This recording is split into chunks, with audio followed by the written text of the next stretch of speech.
নমস্কাৰ বন্ধু বান্ধৱীসকল মোৰ আজি এই নতুন ভিডিঅ'টোত আপোনাক সকলোকে স্বাগতম জনাইছো।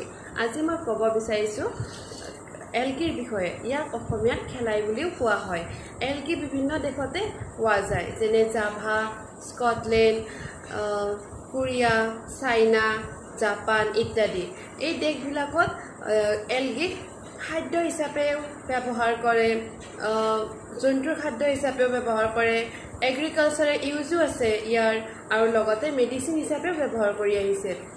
এই মানে এলগিয়ে মানুহৰ সৈতে বা জীৱ জন্তুৰ সৈতে উদ্ভিদৰ সৈতে বহুত দিন আগৰে পৰাই এটা যোগসূত্ৰ ৰাখি আহিছে। কাৰণ এই এলগিবিধত আমি বিভিন্ন উপাদান পাওঁ যিবিলাক আমাৰ দেহৰ বাবে বহুত উপযোগী। তাৰে ভিতৰত হৈছে আমি এলগিত পাওঁ লিপিড পাওঁ, প্ৰটিন পাওঁ, কাৰ্বহাইড্ৰেট, লগতে বিভিন্ন বায়'এক্টিভ উপাদান আমি এলগিত পাওঁ। সেয়েহে বিভিন্ন দেশৰ মানুহে এই এলগিবিধক খাদ্য হিচাপে ব্যৱহাৰ কৰি আহিছে। বিশেষকৈ Japan, Java, Scotland, Korea, China ইত্যাদি দেশত সৰহ পৰিমাণৰ এলগি উৎপন্ন হয়। এতিয়া কম এলগি কোনবিলাক আমি ফুড হিচাপে ব্যৱহাৰ কৰিব পাৰোঁ আৰু কোনবিলাক দেশে কোনখিনি এলগিক ফুড হিচাপে ব্যৱহাৰ কৰিব লৈছে আৰু কিদৰে তাক ব্যৱহাৰ কৰিব লৈছে, আৰু তাত সেই দেশবিলাকত সেই ফুড আইটেমবিলাকৰ নাম কি। এই ভিডিঅ'টোত মই ক'ব বিচাৰিছোঁ এলগিক আমি কিদৰে ফুড হিচাপে ব্যৱহাৰ কৰিব লৈছোঁ।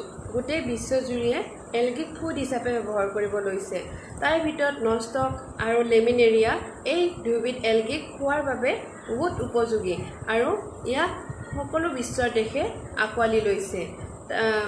ইয়াৰ উপৰিও এই লেমিনেৰিয়া স্পেচিছটো জাপানত কম্বু বুলিও ফুড আইটেম এটাৰ নাম দিয়া হৈছে। কম্বু বুলি সেই ফুড আইটেমটোৰ নাম কম্বু, আৰু ইয়াক তেওঁলোকে খোৱাৰ খাদ্য হিচাপে ব্যৱহাৰ কৰে। লগতে ক্লৰেৰা নামৰ যিটো এলগি আছে ইয়াক তেওঁলোকে গ্ৰীণ টিৰ সৈতে মিক্স আপ কৰিও খাদ্য হিচাপে গ্ৰহণ কৰে। আৰু বিভিন্ন দেশত যেনে স্কটলেণ্ডত নতুনকৈ এই এলগিবিলাকক খোৱাৰ খাদ্য হিচাপে ব্যৱহাৰ কৰিব ধৰিছে, যেনে ইৰিছ মছ। এই এলগিবিধক তেওঁলোকে আজিকালি বৰ্তমান জেলি হিচাপে বনোৱাত ব্যৱহাৰ কৰে, আৰু কিছুমান দেশত ইয়াক আকৌ চালাড হিচাপে ব্যৱহাৰ কৰে। এনেদৰে ৱেষ্টাৰ্ণ ইউৰোপতো নতুনকৈ এই এলগিবিলাকক খোৱা খাদ্য হিচাপে ব্যৱহাৰ কৰিব লৈছে। তাৰ ভিতৰত আমি ইৰিছ মছটো ক'ব পাৰোঁ। ইৰিছ মছটো তেওঁলোকেও জেলি বনোৱাত ব্যৱহাৰ কৰে, আৰু ফ্ৰুইটছৰ লগত খায়, আৰু চালাড হিচাপেও তেওঁলোকে ব্যৱহাৰ কৰে। এই ইৰিছ মছক মিল্কৰ সৈতে মিক্স কৰিও খোৱা হয়। আৰু উলভা নামৰ এলগিবিধক স্কটলেণ্ডত চালাড আৰু চপ হিচাপেও ব্যৱহাৰ কৰে। আৰু চাইনা আৰু জাভাত গ্ৰীণ এলগি নষ্টকক খাদ্য হিচাপেও খুব প্ৰচুৰভাৱে ব্যৱহাৰ কৰে, আৰু ইয়াক সেই জনজাতীয় নামটো হৈছে তাৰ জনজাতীয় নাম য়'য়' চ' বুলিও কোৱা হয়।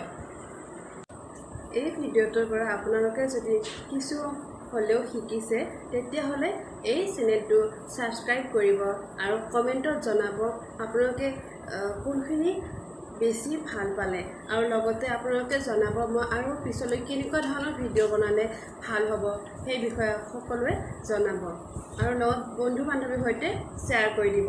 গতিকে আজিলৈ ইমানে। নেক্সট ভিডিঅ'ত আৰু মই এলগিৰ বিষয়ে লৈ আহিম।